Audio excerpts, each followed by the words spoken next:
The storm had raged for 18 days without stopping. The desert world of Sirocco 9 looked like an ocean made of fire and glass. Wind screamed across the dunes, carrying sand sharp enough to cut through steel.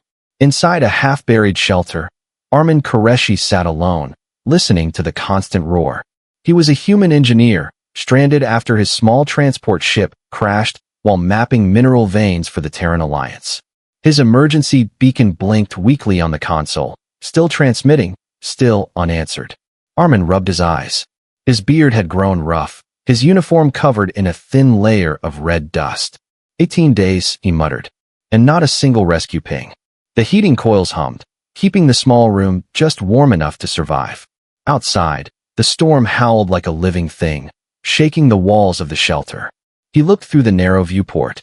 Nothing but swirling red sand and broken rock. He had seen war zones quieter than this planet. He turned to check his gear. His survival suit, heavy, scratched, gray, hung near the door. Its oxygen seals were still working, though barely.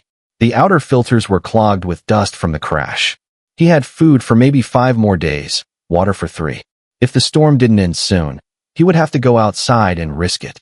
A sudden sound broke the rhythm of the storm. A faint knock. Armin froze. Out here, there were no people, no animals large enough to knock. He reached for his sidearm, a compact plasma pistol. Another knock. Softer this time, almost a tap. He moved to the door, unlatched it slowly, and let the outer hatch slide open. At first, he saw only empty air and sand whipping past. Then he looked down. A small figure stood in the doorway. A child, no taller than his waist. Skin pale amber, hair the color of copper wires. The child's thin clothes were covered in dust, and his glowing eyes shimmered faintly like candlelight. He was trembling from cold and fear. In his small hands, he held a round crystal about the size of a fist. It pulsed faintly with light. "Sir," the child said in halting Terran speech, "can you save my mother's song?" Armin blinked, lowering his weapon. "You're what?" The boy looked up, eyes wet but determined. "Her song, it is dying." He raised the crystal slightly, and a soft sound escaped it. A faint hum, like the echo of a lullaby trapped in glass. Then the light dimmed again. The human felt something tighten in his chest. He had seen death before, but this was different. "Come inside," he said quickly. "It's too cold out there." The child hesitated, then stepped in. Armin shut the door, sealing out the storm's scream. The temperature inside began to rise again. "Sit here," Armin said, guiding the child to a blanket. "What's your name?" "Kyo," the boy answered softly. "I'm Armin," the human replied. "Where are your parents, Kyo?" The boy lowered his head. "Mother went to the winds 2 moons ago. Father went to fix the big turbines. He never came back." Armin exhaled slowly. He knew that phrase, "went to the winds." It meant death. "And you've been alone since then?" Kyo nodded. He opened his small hands again, showing the crystal. "Mother's song is inside. But the storm breaks it. It will die soon." Armin examined the object. It looked like a polished piece of sandglass, but there were faint circuits glowing under the surface. Some kind of alien memory core, maybe a biological recorder. "You want me to fix this?" "Yes," Kyo whispered. "You are human. Humans fix things." That simple faith hit harder than any weapon. Armin had repaired ships, drones, weapons, even broken bones during combat. But this was different. Still, he nodded. "I'll try." He placed the crystal on the workbench and adjusted the small lamp. Fine cracks ran across its surface. He reached for his tools, nanobinder, fusion solder, microlens. The boy watched silently, wide-eyed. Minutes turned to hours as Armin worked. Each time he stabilized the pulse, the storm outside would surge again, shaking the walls and dimming the crystal's glow. Sweat dripped from his forehead. His fingers ached. Finally, the hum steadied. The crystal shone softly, its inner light pulsing in rhythm with a heartbeat. Kyo's eyes widened. "You did it."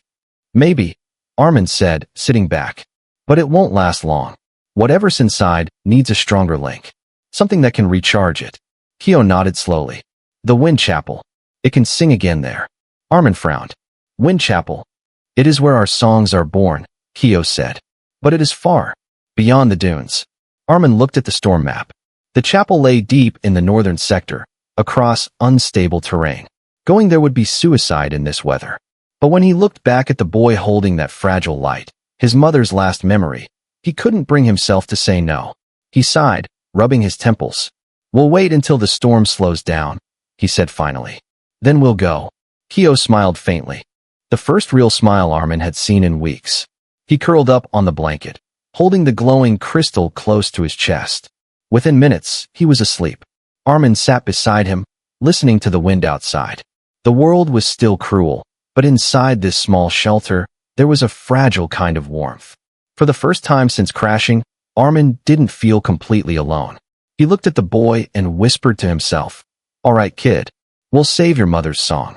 Outside, the storm howled, but somewhere beneath it, a faint melody stirred, like the planet itself was listening. The next morning came with no sunrise, only a dim red glow through layers of storm dust.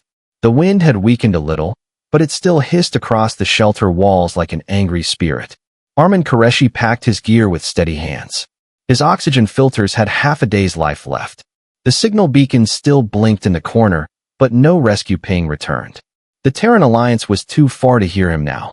Kyo sat quietly, clutching the crystal sphere that held his mother's song. The faint hum from the orb had weakened again. Every pulse slower, fainter, like a heartbeat fading away. Armin crouched beside him. "The Wind Chapel," he said. "That's where this thing can be fixed." Kyo nodded. "The chapel sings with the storms. It makes our memories live forever." Armin sighed, glancing at the violent sky beyond the viewport. "Then we'd better move before it gets worse again." He helped Kyo into a small protective suit, wrapping thermal fabric around the boy's arms. When they stepped outside, the wind bit through the air like knives. Sand flew sideways, painting everything in red haze. The journey to the settlement, Glass Haven, took hours. It wasn't much of a city, more like a cluster of crystal domes built into the side of a cliff. The structures shimmered faintly, refracting the dying light of Sirocco 9's twin suns. Armin had seen the place once from orbit, a bright patch in the endless dunes. Up close, it looked like something built by ghosts. 2 guards stood at the gate, tall figures with translucent armor and faintly glowing veins beneath their skin. They raised their rifles when they saw him. "Terran," one said, his voice filtered through a mask. "You should not be here." "I'm not here for trouble," Armin replied, raising his empty hands. "The kid's from your settlement. He needs help." Kyo stepped forward, clutching the orb. "Elder Ress," he called softly. "Please." "It's me." The guards froze. Then one turned and hurried inside. Moments later, an older alien emerged, his silver-white hair braided with thin wires that shimmered in the wind. His eyes glowed a calm, deep amber. "Kyo," the elder said gently. "You were lost." "My mother's song is breaking," the boy whispered. "We need the chapel." Elder Ress looked at Armin, measuring him in silence. "A human," he said finally. "We have not seen one since the War of Silences. Why are you helping him?" Armin hesitated. He didn't have a good answer. Because nobody else would. That seemed to amuse the elder. "Follow me," Ress said. Inside Glass Haven, the air was still and heavy with dust. The walls of the domes glowed faintly, powered by a dying grid. Alien families huddled around heat crystals. Their eyes followed the human as he passed, some fearful, others curious. Armin could feel their judgment like weight on his back. They stopped in a hall carved from translucent stone. Strange symbols glowed faintly on the walls, patterns that looked like music turned into light. In the center stood a tall woman with bright silver hair tied in coils. Her gaze was sharp but not hostile. "This is Mara," said Ress. "She keeps the turbines running, when they run at all." Mara looked at Armin with cool curiosity. "You fixed something out there?" "Kept a beacon alive," Armin said. "Barely." She smiled faintly. "Then you're either brave or stupid. Maybe both." Kyo tugged at her sleeve, showing her the crystal. "It's fading, Mara. The chapel can heal it, right?" Her expression softened. "Maybe," she said, kneeling beside him. "But the turbines are failing. The paths to the chapel are buried under sand. We'd freeze before we reached it." Armin ran a hand through his hair. "There's always a way," he said. "Show me the turbines." Mara raised an eyebrow. "You think you can fix them? They're older than your species." "Good," Armin replied, rolling up his sleeves. "Old machines don't lie." They led him to the outer chamber where massive wind turbines were half buried under glassy sand. Their blades hung motionless, corroded and silent. Armin crouched, pulling off a panel. The wiring inside was tangled with crystallized dust. You're grounding your output into fused sand, he said. No wonder you're losing power. He scavenged parts from his own survival kit, replacing connectors, rerouting circuits, even using his wrist light battery as a temporary capacitor. Sweat ran down his neck as the wind roared outside the thin dome. Finally, the turbines gave a slow, uncertain spin. Then another. A deep hum rolled through the walls as lights flickered to life across the settlement. Mara blinked in disbelief. You actually did it. Armin grinned tiredly. Told you. Old machines like old hands. Kyo laughed for the first time since Armin had met him. The lights are singing again. But Elder Res didn't share their joy. He stood at the edge of the room, frowning toward the far dunes. You woke the winds, he murmured. They will come now. Armin straightened. Who will come? The Black Sands, Mara said quietly. Raiders. They hunt the glow of new power. Armin checked his weapon.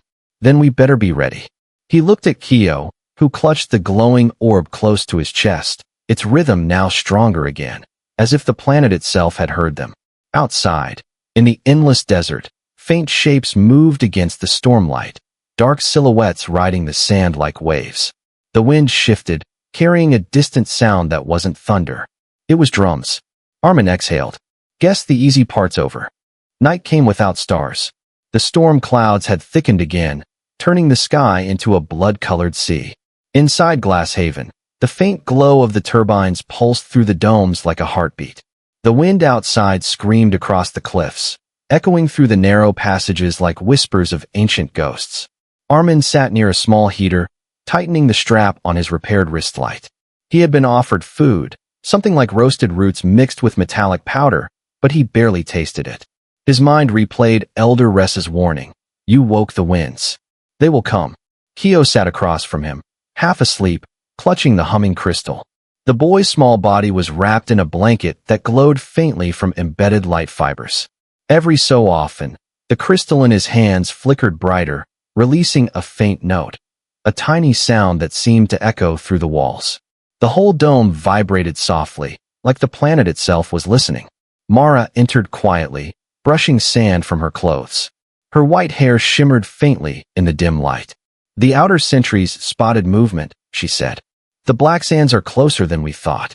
Armin looked up. How many? Too many, she replied. They ride glass skiffs, fast and silent. If they reach the turbines, they'll tear everything apart. He stood, grabbing his jacket. We can defend the generators. Build barricades. Mara shook her head. These people are miners and singers, not soldiers. They won't fight. Then I will. Her gaze softened. You're one man, human. You can't fight a storm made of teeth. Armin gave a tired smile. You'd be surprised what one human can do with a wrench and a reason. He turned to Kyo, who was now wide awake. You said the chapel can make your mother's song live again, right? Yes, Kyo whispered. It's where our voices become light. Then we'll get there, Armin said firmly. But we'll have to outsmart the raiders first. Elder Res entered the chamber, leaning on a staff carved from glass. The raiders want the same thing you do, Terran. The crystals. They feed on the energy of old songs. The Wind Chapel is sacred, but it also hides power. They've been searching for it for years. Armin frowned. Power? You mean energy? Mara nodded. A resonance field. The Auralites used to channel storms through sound. It's how Glasshaven was built. But the art is dying. Kyo's mother was one of the last real singers. Kyo lowered his head. She said the wind could remember. That the songs never really die. They just wait. Something stirred in Armin's chest. He had lost his own mother young, on a mining colony that had collapsed during an evacuation. She used to hum old earth lullabies while she worked. The sound had faded in his memory long ago. He knelt beside Kyo. We'll help the wind remember her, kid. I promise. Later that night, Mara led them through the maintenance tunnels beneath the settlement. The air was damp and cold. Armin's flashlight cut thin beams through the dust. Strange patterns covered the walls, lines and spirals carved into the crystal itself. Kyo touched one of the symbols. It glowed faintly under his fingers, and a soft hum filled the corridor. What was that? Armin asked. The old songs, Mara whispered. They live in the stone. When someone with the right blood touches them, they wake. Armin raised an eyebrow. The right blood. Kyo's family was special, she said. Their voices could move the sand. Shape it. That's why the raiders want him. Armin's jaw tightened. Then we don't let them have him. The tunnel opened into a small chamber filled with broken machinery. Armin knelt, examining the remains. You try to build defenses here? Once, Mara admitted. Before the last storm buried half the town. He looked around. There were old drones scattered in pieces, batteries drained, but frames intact. He grinned slightly. Maybe they just need a little Terran creativity. For the next few hours, Armin worked in silence, using scraps and leftover power cells. He bypassed burnt circuits, connected new wiring, and built a small field generator from the remains of an atmospheric purifier. Mara watched, amazed. You're building a wall of light. More like a flashbang, Armin replied. Enough to blind them when they get close. Kyo helped where he could, holding tools, handing Armin pieces, asking endless questions about Earth. His curiosity made the heavy air lighter. Finally, Armin stood, wiping sweat from his forehead. There. One spark, and this place glows like a star. Should buy us time. Suddenly, a deep vibration shook the floor. Dust rained from the ceiling. Distant booms echoed through the tunnels. They're here, Mara said, her voice trembling. Armin grabbed his plasma pistol. Get Kyo to the chapel entrance. I'll hold them off. No, Kyo cried. You'll die? Armin smiled faintly. Not today. Mara hesitated, then knelt beside Kyo. You heard him. We have to trust. She grabbed the boy's hand and pulled him toward the northern passage. Armin waited until they disappeared into the shadows. Then he looked down at the glowing generator. All right, old friend, he muttered to the machine. Let's make some noise. He pressed the switch. A wave of light burst through the tunnel, white and golden, reflecting off every surface. Outside, on the dunes, the first of the raiders screamed as the brilliance hit them. Glasshaven shone like a beacon in the storm. From the cliffs above, the dark shapes of the black sands halted, shielding their eyes from the light. The wind shifted, carrying the faint sound of something deeper, music, ancient and powerful, rising from beneath the sand. And somewhere in that song, Armin thought he heard a woman's voice whisper, "Don't let the song die." He didn't know if it was real or his imagination, but he gripped his weapon tighter, ready for whatever came next. The storm had quieted to a low, mournful breath by dawn. Glasshaven stood scarred but alive, its crystal domes flickering with weak power. The light wall Armin had built during the night had bought them time. The black sands had retreated, but only to regroup. Everyone knew they would return before dusk. Inside the repair hall, Armin crouched over a battered drone, welding a new joint onto its frame. Sparks danced like fireflies across the dim chamber. Mara stood beside him, wrapping thin copper filaments around her arm to recharge a sensor. Her movements were precise, silent, efficient, the rhythm of someone who had repaired things her whole life. You could have left, she said without looking at him. You had your beacon. You could have run. Armin gave a tired grin. And let them take a kid's memory of his mother? Not a chance. Mara studied him. Humans are strange. You fight like you expect to lose, but you never stop. He chuckled. It's a bad habit. Keeps us alive. Kyo appeared in the doorway, his crystal clutched close to his chest. The glow inside it was weaker again, flickering like a dying heartbeat. The song is fading, he whispered. Mara's smile vanished. Then it's time. The wind chapel lies beneath the northern ridge. We can reach it through the old tunnels before the raiders return. Elder Ress entered, leaning heavily on his staff. The chapel is forbidden, he said quietly. Even for us. Its last guardian sealed it when the storms grew wild. Those who entered after never came back. Armin met his gaze. Then I guess we'll make new rules. The elder studied him for a long moment, then nodded. If the boy's song dies, our heritage dies with it. Go, but take this. He handed Armin a small triangular shard, transparent and glowing faintly blue. It will open the gates below, and perhaps it will keep the wind from turning against you. Armin took it with a nod. Thanks, old man. The three of them, Armin, Mara, and Kyo, set out just as the first line of sunlight bled through the clouds. The world outside the domes was a graveyard of glass. The dunes shimmered with frost and dust, cracked by old lightning strikes.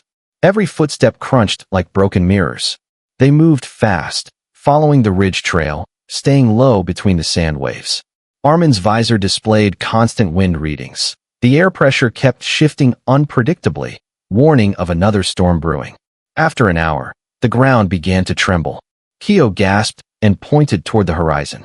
There, rising from the dunes, were long, thin shadows, skiffs, dozens of them, black as obsidian, cutting silently across the sand. The raiders had returned. "Move," Armin barked. He grabbed Kyo's hand and pulled him toward a narrow ravine that sliced through the ridge like a scar.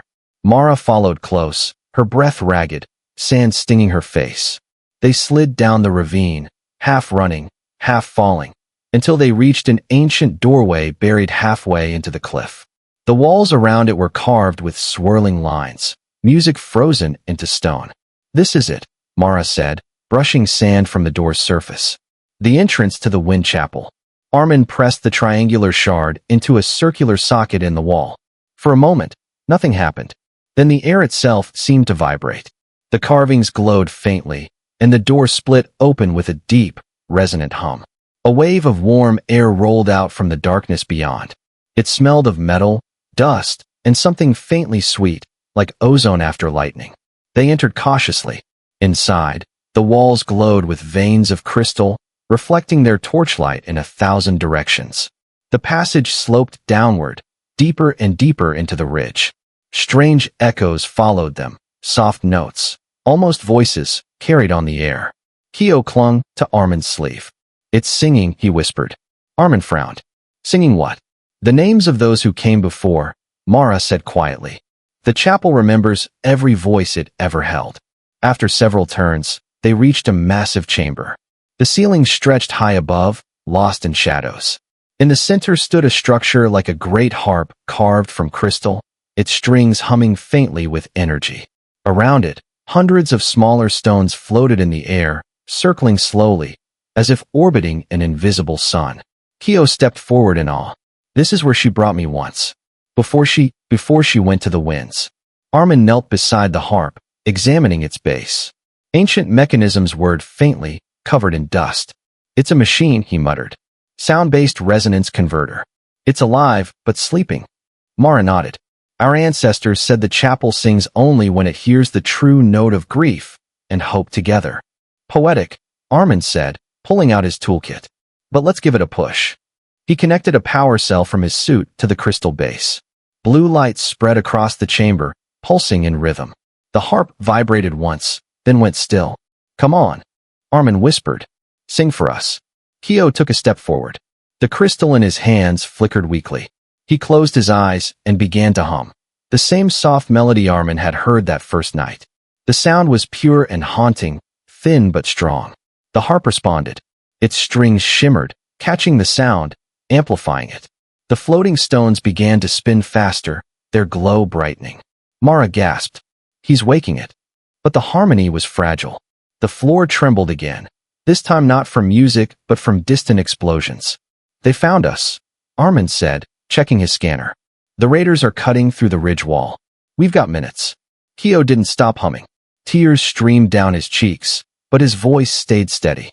The crystal in his hands grew bright, almost blinding. Armin adjusted the power feed, trying to stabilize the resonance.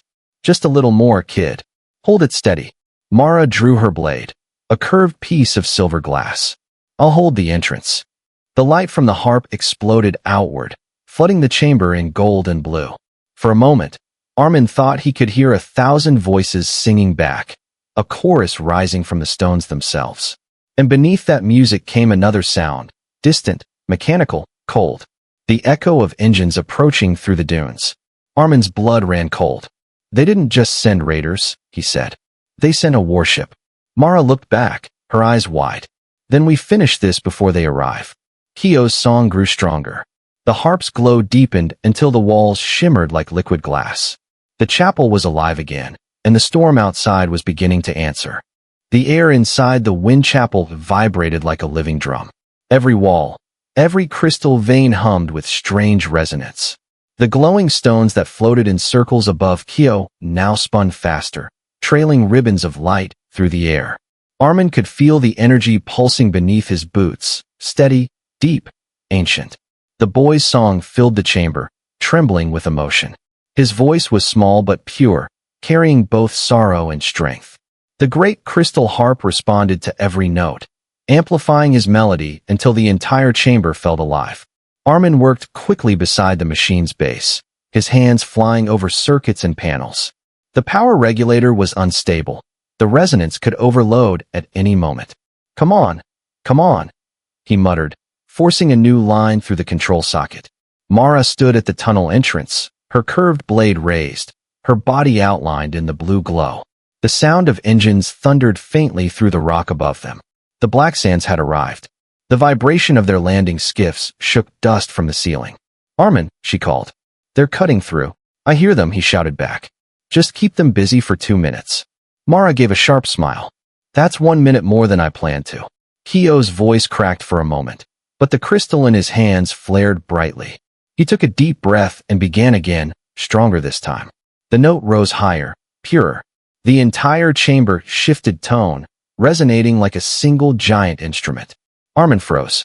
He could hear something in the vibration, something more than sound. It was as if the walls were whispering words in a forgotten tongue.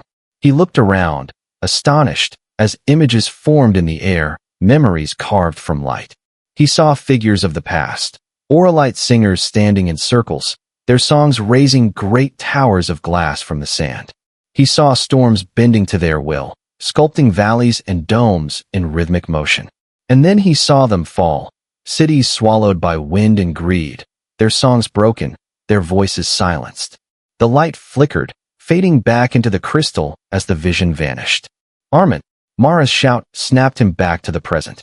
The tunnel door exploded inward, shards of glass scattering like bullets.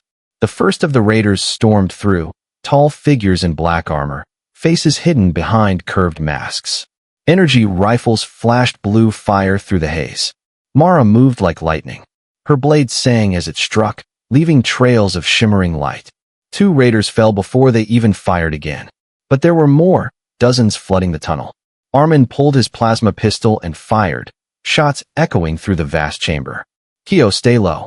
But the boy didn't move away from the harp. He kept singing, tears running down his cheeks as he poured every ounce of his strength into the song. The light in the crystal deepened from blue to white, then to gold. The energy in the harp surged. The floating stones spun faster, creating a halo around the chamber. Armin's visor flickered with warning symbols, temperature, radiation, resonance pressure, all spiking beyond safe levels. This thing's going to blow, he yelled. Kyo's small voice trembled, but he didn't stop. She's still here, he whispered through the music. I can feel her. The air grew thick, almost liquid. The dust that hung in the beams of light began to twist, forming shapes, shadows of people long gone, ghosts of wind and song. Mara blocked another blow, stumbling as the floor trembled. A bolt of energy hit her shoulder, spinning her backward. Armin ran to her, firing wildly as he reached her side. You good? She gritted her teeth. Still breathing. The raiders regrouped at the tunnel mouth, raising heavier weapons. Armin saw the bright glow of a breacher charge. Get down, he shouted, diving over Mara as the explosion ripped through the entryway. A shockwave tore across the chamber, sending shards of crystal flying. The harp flared with light, and suddenly the wind from outside screamed through the tunnels like a beast unleashed. But the wind wasn't wild, it moved with rhythm. It matched Kyo's melody. Armin looked up in disbelief as the storm itself began to pour into the hall through cracks in the ceiling. The rushing air carried glowing dust that swirled in patterns, forming shapes like vast wings. Mara stared, breathless. He's controlling it. Kyo stood in the center of the chaos, the wind spiraling around him, his small figure glowing like a sun. His voice rose again, echoing through the storm. You will not take her song. The raiders opened fire, but the bullets never reached him. The wind bent the paths of their shots, scattering them harmlessly. Then the air condensed, sharp shards of glass forming from nothing, whipping outward in a deadly storm. One by one, the raiders fell. The harp screamed with light, every string vibrating as if alive. Armin rushed to Kyo, shielding his face from the blinding glow. Kyo, stop. You'll burn yourself out. The boy turned to him, eyes glowing bright white. She's not gone, he said softly. She's part of the wind now. Then, as if answering him, A gentle voice echoed through the storm, a woman's voice, soft and warm. Let it go, my son. Let the wind remember us. Kyo's song broke. The light dimmed, fading to a gentle golden pulse. The raiders were gone, their skiffs shattered, their weapons silent. Only the sound of the harp remained, a soft hum, like a mother's lullaby carried by the wind. Mara dropped her sword, shaking. Did we just survive that? Armin laughed breathlessly. Barely. He looked at Kyo, who swayed on his feet, exhausted. Armin caught him before he fell. The boy's crystal now glowed steady and calm, its cracks gone. Outside, the storm had changed direction. It no longer raged, it danced. For the first time in centuries, the winds of Sirocco, 9 sang in harmony. Armin looked at the child asleep in his arms and whispered, "You didn't just save her song, kid. You woke the whole planet." The storm had ended, but the silence it left behind was heavier than thunder. The dunes outside the wind chapel glowed under a pale orange sun, their glassy surfaces reflecting the sky like water. What had been a wasteland of rage and wind was now still, eerily still. Inside the vast chamber, dust floated through fading beams of golden light. The great crystal harp stood cracked but humming softly, its resonance weaker but peaceful. All around it, fragments of broken raider armor shimmered like black ice, buried half in the floor. Armin stood among the wreckage, breathing hard. His combat suit hissed with cooling steam, one armplate scorched from a plasma blast. He had seen battle before, on moons, in orbit, in the cold silence of space, but never something like this. This wasn't war. This was the planet itself waking up. Mara sat near a fallen pillar, clutching her injured arm. Her silver hair was streaked with ash, her face pale from exhaustion, but her eyes still glowed with wonder. "It's over," she said softly. "You actually did it." Armin shook his head. He did it. He turned toward the center of the chamber. Kyo lay motionless near the base of the harp, his small hands still clutching the crystal sphere. The light inside it pulsed faintly, like a heartbeat trying to keep rhythm with the world. Armin's chest tightened. He knelt beside the boy, shaking him gently. "Hey, come on, kid. You did it. Wake up." No response. Mara limped closer. His voice carried too much of the wind.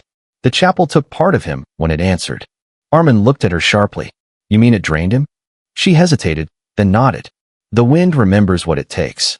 Armin set his jaw. "Then we take it back." He pulled off his helmet and pressed his ear to Kyo's chest. There was a faint rhythm, weak, but there. Relief flooded through him. He's alive. He reached for his medkit, tearing open a stim patch. As he pressed it to Kyo's neck, the boy stirred slightly, his fingers twitching. The crystal in his hands glowed brighter, and a faint hum filled the air. It wasn't a song this time, it was a whisper. Armin leaned closer. "Armin." The voice was not Kyo's. It was older, softer, feminine. He froze. "Who said that?" Mara's eyes widened. "The mother's song. It's speaking through the crystal." The hum grew clearer. "Thank you for saving him," the voice said. "The wind knows your name now, human." Armin swallowed, unsure how to respond. "Ma'am, you're welcome, I guess." The crystal pulsed once more and then fell silent. Kyo exhaled, his body relaxing. The child's eyes opened slowly, dull but aware. "Did I do it?" he asked weakly. Armin smiled. "You did more than that, kid. You made history." Kyo blinked sleepily. "Mother said the wind will remember us." "She's right," Mara said softly, kneeling beside them. "The planet hasn't sung in 100 generations. You brought it back." A low rumble shook the chamber again, distant, steady. Not thunder this time. Engines. Armin's visor flickered to life as his suit's sensors rebooted. A Terran Alliance signal blinked across his display. "That's my rescue team," he muttered. "They finally picked up my beacon." Mara stood slowly. "Will they take you away?" Armin hesitated. "It's protocol. They'll want to report. Maybe even study this place." "Study?" she repeated sharply. "You mean claim?" Armin met her eyes. "Maybe. But I won't let them touch the chapel or the boy. Not after what I've seen." The rumble grew louder. Outside, shadows passed across the dunes, Terran dropships descending through the calm air, their engines scattering sand like liquid fire. Armin activated his comm. "This is Engineer Qureshi. I'm alive. Repeat, alive. I have 2 civilians with me. Request medical evac and full containment on local structures. No unauthorized scans." The radio crackled. Confirmed, Koreshi. We're tracking your beacon. Sit tight. Extraction in 5. Mara looked at him. They won't listen to you. They will, he said quietly. Or I'll make them. She gave a tired smile. Humans and their defiance. HFY, he muttered under his breath. It's what we do. As the roar of engines echoed above, Armin helped Kyo to his feet.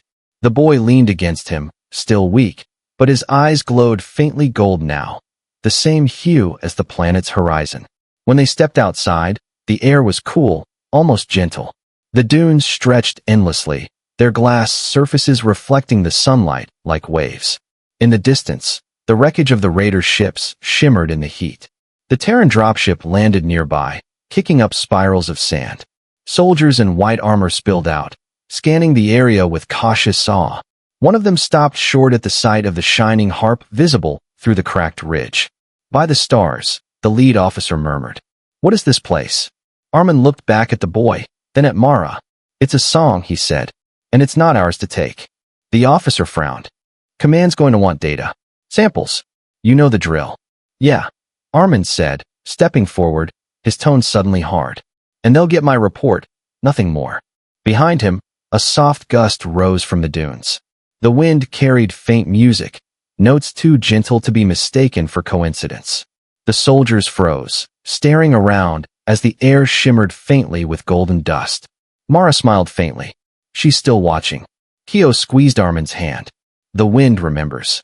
Armin nodded, staring toward the horizon. Then let's make sure it remembers right. As the dropship's hatch opened and the three stepped aboard, the wind swept past one last time, brushing against them like a whisper of gratitude. Far behind, the great harp inside the ridge glowed softly once more, its hum fading into the endless desert, carrying a new melody across the world. And though no one could explain it later, every weather station on Sirocco, 9 recorded the same thing that day, a wind that sang. 3 weeks later, the storms of Sirocco, 9 were gone.